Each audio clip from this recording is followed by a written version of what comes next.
नमस्कार दोस्तों, शाकारा न्यूज़ में आपका स्वागत है। मैं खुशी नायक। आज हम आए हैं कांदिवली में, जहां पर शर्मा कंपाउंड में तोड़क कार्रवाई होने जा रही है। आपको बता दें कि शर्मा कंपाउंड में जो तोड़क कार्रवाई होने जा रही है वो लगभग 50 वर्षों के बाद जगह को लेकर जो कोर्ट में मसला चल रहा है उसके बाद होने जा रही है। और ये पूरा मसला जो है वो एक PIL, क्योंकि शर्मा जी का कहना है कि हमने जो पैसे मांगे थे 50 लाख रुपए और एक ऑफिस वो नहीं दिया है, इसलिए हमारे ऊपर ये कार्रवाई की जा रही है। कोर्ट में भी इसलिए गए हैं क्योंकि वो पैसे हम नहीं दिए हैं और एक ऑफिस जो है वो प्राइवेट प्रॉपर्टी पर स्थित है, वो हमने नहीं दी है। आप वीडियो में देख सकते हैं कि ये जो पूरी जगह है इसमें दो हिस्से हैं, एक है प्राइवेट प्रॉपर्टी और एक है कलेक्टर लैंड। ये पूरे जगह पर जो है पिछले 60 वर्षों से शर्मा जी और उनकी दो पुश्ते जो है वो यहाँ पर जो है वो मौजूद थी और ऐसे ही यहाँ पर मौजूद रहते। उनका घर यहाँ पर था, उनका ऑफिस कार्यालय यहाँ पर है और कुछ ओपन स्पेस भी थी।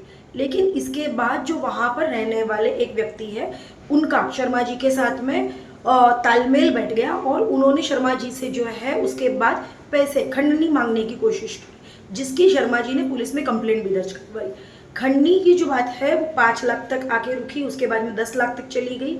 उसके बाद इन्होंने ये पैसे देने रोक दिए और इन्होंने साफ तौर से मना कर दिया कि अब मैं तुमको पैसे नहीं दे सकता हूँ क्योंकि तुम्हारी मांग बढ़ती जा रही है, ऐसे शर्मा जी का कहना है। उसके बाद उसने जो किया है ये है PIL। आपको पता है कि पब्लिक इंटरेस्ट लिटिगेशन जो पब्लिक के हक के लिए होता है, लेकिन कुछ लोग शायद से इसका गलत फायदा उठाकर परेशान करने और खंडनी मांगने के लिए इसका इस्तेमाल करते हैं। इस पूरे जो है माहौल में देखकर यही पता चल रहा है।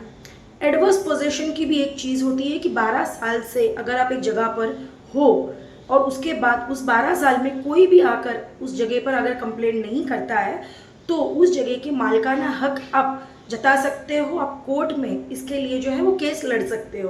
तो इस जगह को लेकर एडवर्स पोजीशन की बात भी की जा रही है, लेकिन ये पूरी जगह का जो मसला है आज आकर PIL और 50 लाख की खंडनी और इसी के साथ एक ऑफिस पर लेकर रुका है। आप आइए देखते हैं कि इस पूरे मसले में शर्मा जी का क्या कहना है और ये पूरा जो है आज जो यहाँ पर कार्रवाई हो रही है आप देख सकते हैं स्क्रीन पर, और उसी के साथ में आप कमेंट बॉक्स में लिखिएगा कि 50 साल से मुंबई में जिनकी जगहें हैं, चाहे वो कब्जे की हो, बिन कब्जे की हो या प्राइवेट प्रॉपर्टी हो, आज 50 साल के बाद गवर्नमेंट द्वारा उसके ऊपर कार्रवाई की जा रही है। क्यों 50 साल तक ये कार्रवाई नहीं की गई, क्यों 12 साल के अंदर जो है वो जैसे केस करना चाहिए इसका पालन नहीं किया गया। आपका नाम बताइए और यहाँ का पूरा मसला क्या है, कब से आपकी जमीन है और अभी क्या तकलीफ है?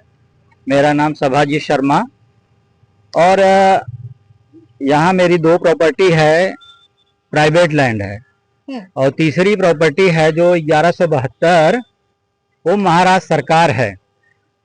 उस महाराष्ट्र सरकार पे मेरे पिताजी 50 से 60 साल से कब्जे में हैं और जो भी उसमें डॉक्यूमेंट हैं, कलेक्टर के डॉक्यूमेंट है, BMC के डॉक्यूमेंट है, मेरे पास आज 55, 50, 60 का सब पोजीशन का डॉक्यूमेंट है।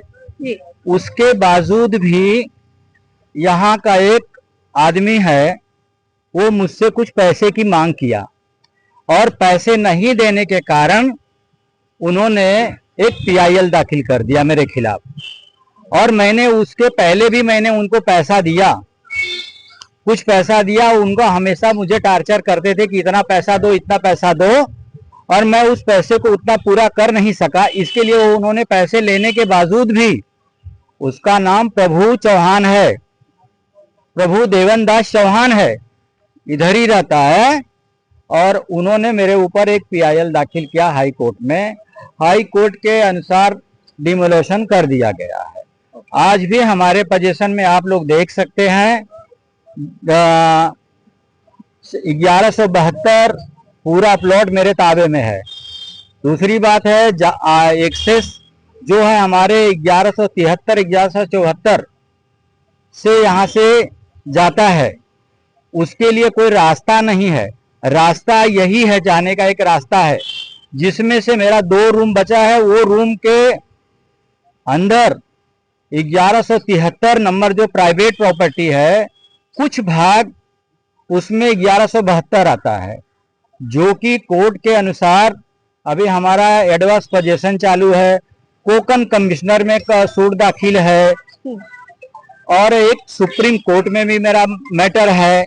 उसके बावजूद भी मुझे तंग किया जा रहा है, रोज रोज रोज रोज तहसीलदार के यहाँ जा करके, कलेक्टर के यहाँ जा करके जो प्रभु चौहान है परेशान करता है और जो उसने धमकी देते रहता है। हालांकि वो तो क्रिमिनल है ही है, मैं आपको ग्राउंड बताता हूँ, वो मर्डरी है, क्रिमिनल है, उसीलिए मेरे पास उनके डॉक्यूमेंट है, मैं आपको एविडेंस के तौर पे दे सकता हूँ। और मुझे जो धमकी दिया है उसका मैंने कंप्लेन भी किया, पुलिस स्टेशन कंप्लेन है मेरे पास, आप देख सकते हैं उसको। और उसके बावजूद भी क्यों उसके ऊपर एफआईआर नहीं लिया गया? जब हमने पैसा इतना दिया उसके बाद भी घड़ी घड़ी मुझे टार्चर करने की कोशिश हमेशा टार्चर करने का।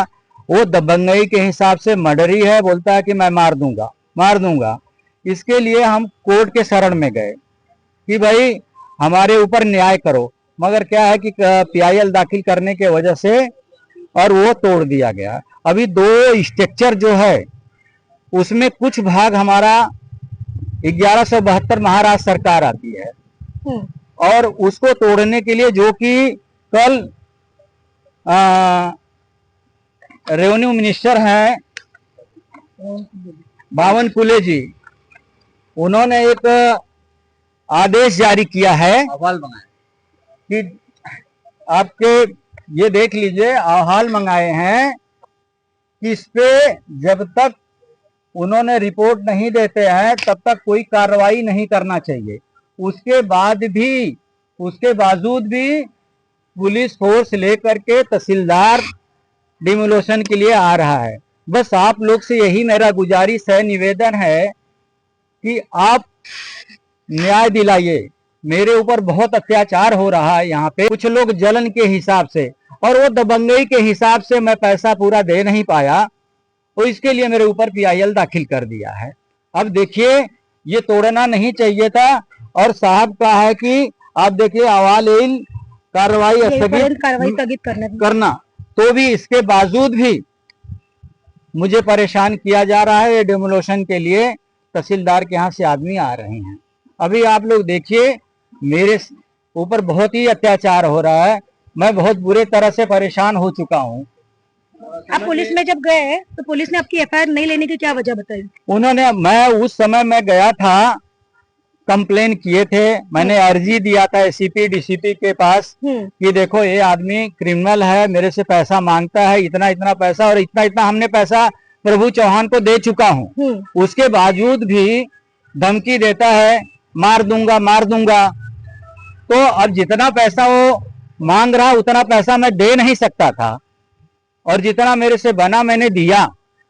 उसके बाद आपने कितना अमाउंट दिया उनको? मेरे ख्याल से आप बता गुड्डू कितना उसमें देखना है, 1 लाख एक बार दिया था, मेरे ख्याल से 2 लाख दिया था। उस समय मिला करके मैंने 5 लाख रुपया दिया था इसको। ये कब की बात है?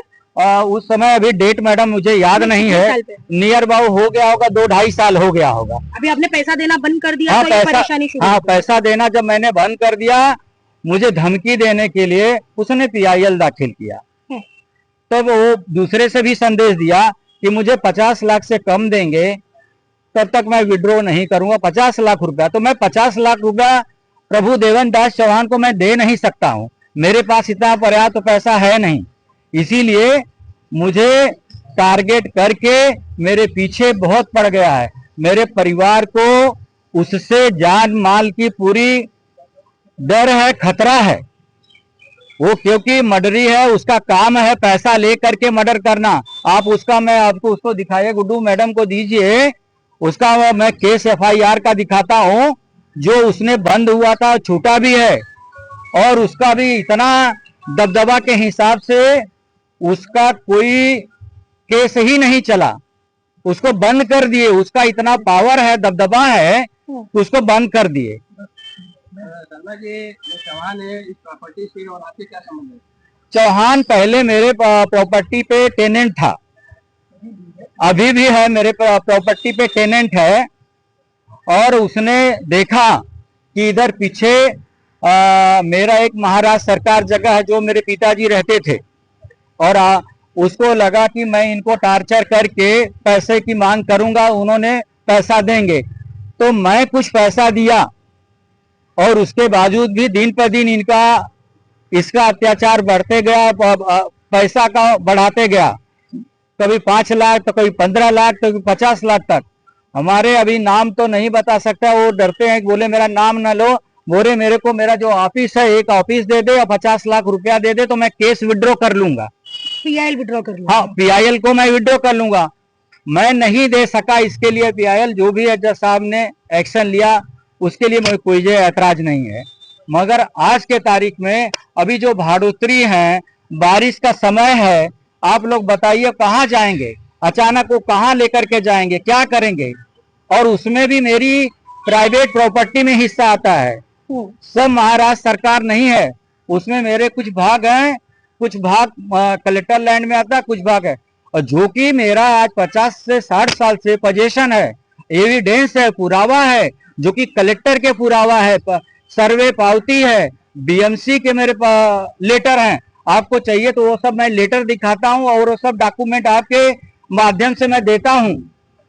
शर्मा जी, ये कहा जाता है आपकी जो प्रॉपर्टी को कब्जा है वो दो पीढ़ी चल रही है। हाँ हाँ, तो अभी आपने क्या कदम उठाया है? आप मंत्रालय गए हैं या फिर मैं रेवेन्यू मिनिस्टर जी के यहाँ गया था कि भाई मुझे ये प्रॉपर्टी लीज पे दे दिया जाए, जो भी आपका है वो मैं भरने के लिए तैयार हूँ।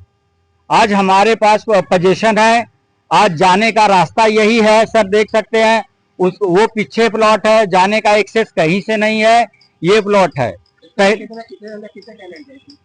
नहीं, जो टेनेंट थे उन्होंने तोड़ दिया, जो स्ट्रक्चर थे तोड़ दिया, उसमें लीगल 2600 फुट का मेरे पास सेंसस नंबर है, आरटीआई मारा हुआ है, कलेक्टर का सेंसस नंबर इशू होता है, मेरे घर पे बना नहीं है, सर्वे पावती है, और जो बीएमसी का है मैं डॉक्यूमेंट दे सकता हूं, उन्होंने झाड़ काटने की परमिशन दिया, फिनिशिंग का म्युनिसिपल कॉर्पोरेशन ने दिया है मुझे उसको, और उसके बावजूद भी प्रताड़ित करके मुझे परेशान किया जा रहा है। पहले वो आर जोन था 50% गार्डन रिजर्वेशन था, उसके बाद कर दिए हैं गार्डन रिजर्वेशन। ठीक।